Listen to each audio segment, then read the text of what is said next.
Kendall Weaver, though, playing big minutes here in winning time. That's Got his hands in the way, and they get a foul on Shed. That is a great basketball play by a young man that never thought he'd be playing in the Big 12 a year ago. We welcome you back here to Longhorn Weekly with Coach Rodney Terry from Pluckers, the West Campus location here in Austin. RT always lets you handle the introduction of our special guest. We teased who it was going to be, but I'll let you give a little more background on him. Kendall Weaver, you know, he comes from Mansfield Timberview High School. Played for a great coach, Coach Gregory.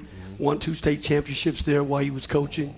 You know, always spoke so very highly of Kendall. Even before we got a chance to see him in the state championship game a few years ago, he says, RT, I've got a guy. You need to come down here and take a really good look at him. I'm telling you, he's athletic, he's tough, he's super competitive, and he'd be a great addition to your program.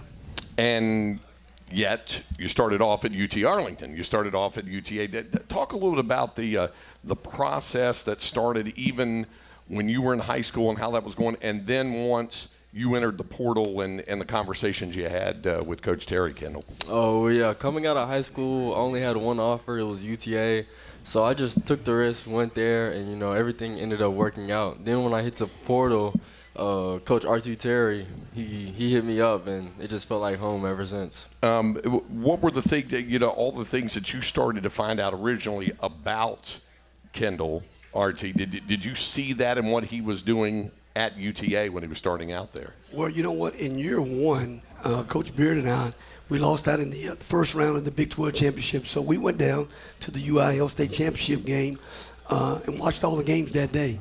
And I saw you guys down there. We were down there. We got some big-time seats, but we got a chance to see guys, you know, in live competition. We got a chance to see Kendall, and we're like, man, he's really athletic.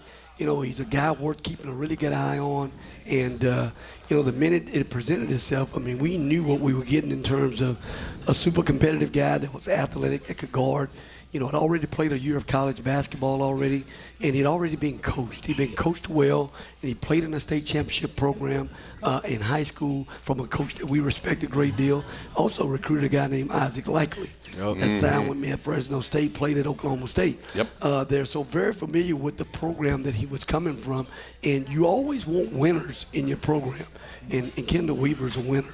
Was it easier, Kendall, for you once you got into the program, just what RT was talking about having that winning mindset because of your background and having played at Timberview in a state championship caliber program year in, year out, to have that mindset going in to once you transfer to Texas, understanding what it takes to uplift the team and you to uplift your own game? Yeah, it was decently easy. I'm not going to say it was easy. Nothing in life is easy. Right. So, yeah, just working it, you know, getting used to it. It's a new process for me. One thing that I think Longhorn fans appreciate about your game is how hard you play. And, RT, you mentioned it at the start of the season when you were describing Kendall's game. You were talking about him being, the word you used more than anything else, I think, was energy. And you said he's an energy guy. Everything's about energy with him. And but I know you've seen more than just energy out of him, especially as this season has developed. Well, I think the thing that, you know, Kendall established very early on in the season and practicing in games was that he was going to be a star in his role. You know, his role, you know, and I say to guys all the time, your role may start one way at the beginning of the year, and it can be totally different by the end of the year. You know, the first of the year we said to him we needed him to come in and bring energy defensively for us, you know, sit down and guard and rebound for us and just be a guy that's like a Tasmanian devil on defense for us, right? You know, and, you know, he did that. He did that at a high level. He wasn't worrying about scoring and how many shots he was getting. He wasn't worried about that. You know, he found a way to the floor, and then from that point, his role is gradually grown. I mean, you take like the other night, you know, we're in a big situation, big moment in the game, and, you know, we have to, you know, we say, hey, you know what, we've got to get to the basket. We need 2. We're down 2 right now. We drop a play for Kendall Weaver to go make a play. You know, Max, our leading scorer, no problem. He's going to be the decoy in this situation here because we don't need a 3, we need a 2. And, So think about where your road started at the beginning of the year to where it is right now.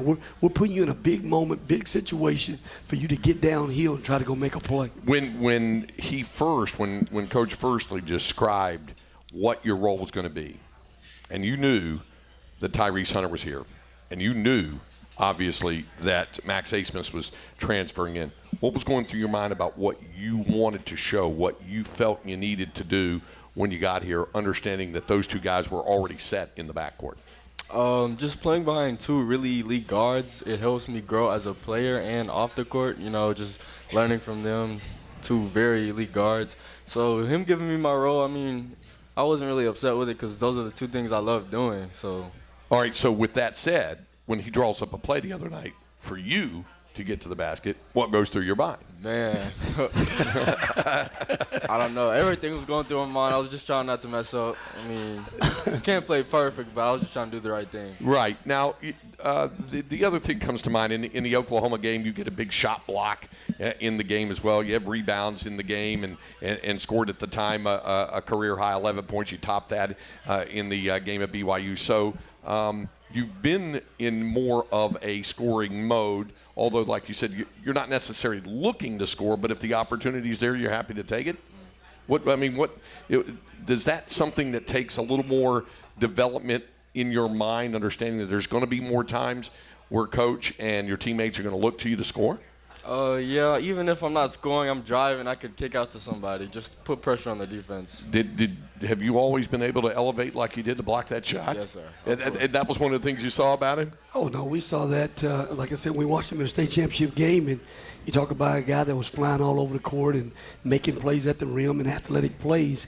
That's a big part of his DNA and who he is as a player. So, again, he's going to be a guy that continues to develop in our program at a very high level. He also played AAU basketball with Max Asmus as well. Those guys were real familiar with one another, and someone that he looked up to as well as he was, making his way in his career as well. So you got a chance to get to know Max during the AAU days then. Yep. Yeah. But when you were playing with him back then, did you see him becoming right now 14th all-time scorer in NCAA history, moving up the list? I can't say 14th, but I could see him up there. Yeah, no doubt about it. All right. Kendall Weaver's our special guest. We're going to visit some more with Kendall coming up when we continue with Longhorn Weekly with Coach Rodney Terry. From here at Plucker's West Campus location here in Austin, presented by the Texas Lottery. Will continue in a moment.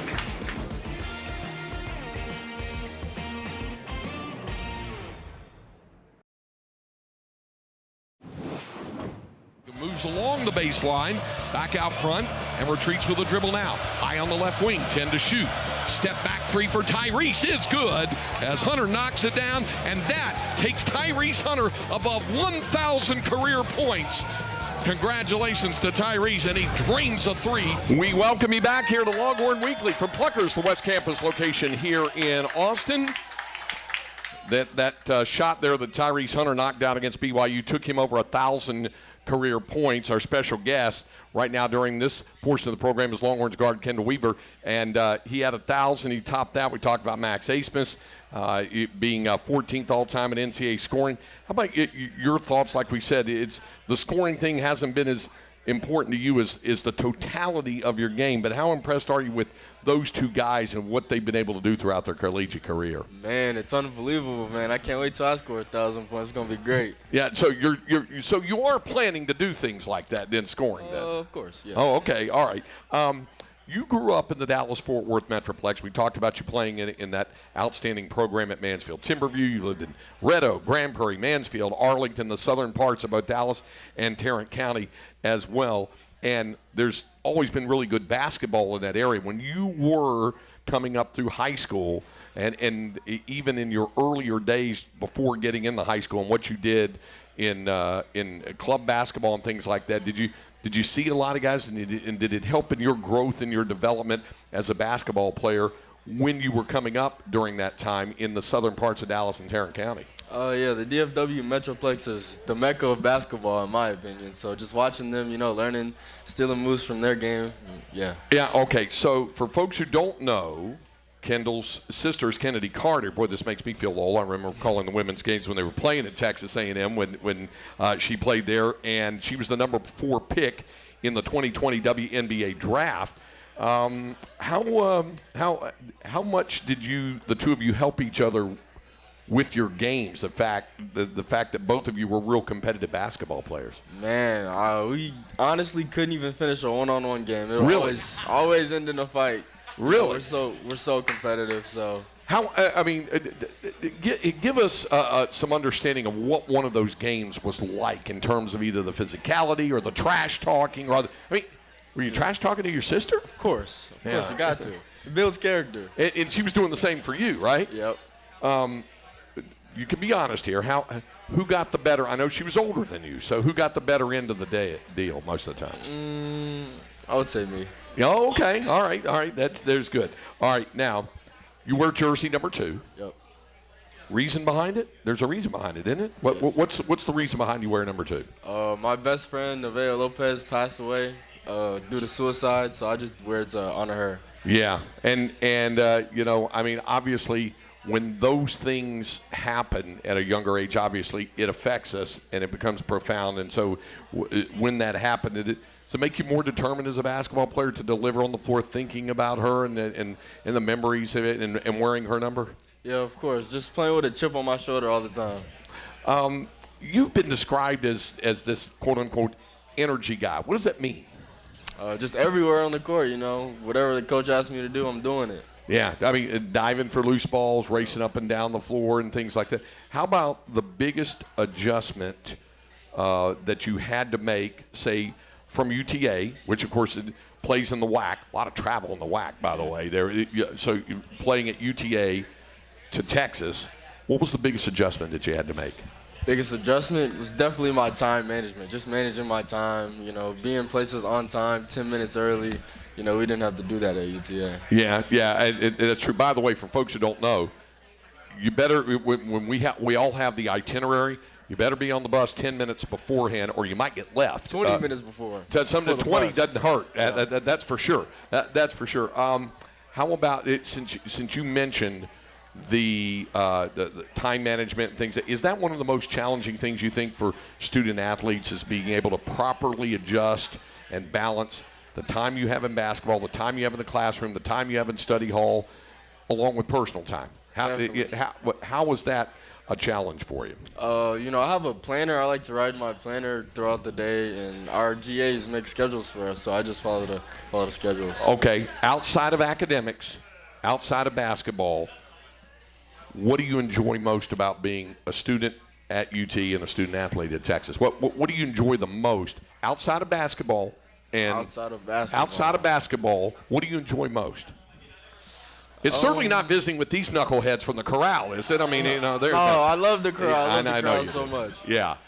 I would say just walking around campus and everybody knows you. I like that. Yeah. And do you think you and your guys, you and your teammates, fully understand the grind of what this is in the Big 12 Conference and how tough it is on a night-in, night-out basis to get ready for the next opponent? Of course. I'm new to the Big 12 Conference. Every team, you're going to get their best game. They're going to get our best game, so it just comes down to who wants it more. Okay. All right. So you're a Metroplex kid. The team is playing in the Metroplex on Saturday at TCU. How many tickets do you have to come up with? Man, at least 50. Wow. At least. All right, so you go to all your teammates and say who's not using their tickets, I'm trying, man. Yeah, Caden Shedrick, you're from North Carolina. You're not going to need your tickets, right? You're going to go to your other teammates for those, right? Yep, of course. Okay. Hey, I appreciate you coming by here. Thanks so much. Kendall Weaver with us. Coach Terry and I'll be back to address some of your questions when Longhorn Weekly continues from Pluckers, presented by the Texas Lottery here on the Longhorn Network and the Longhorn Radio Network from Learfield.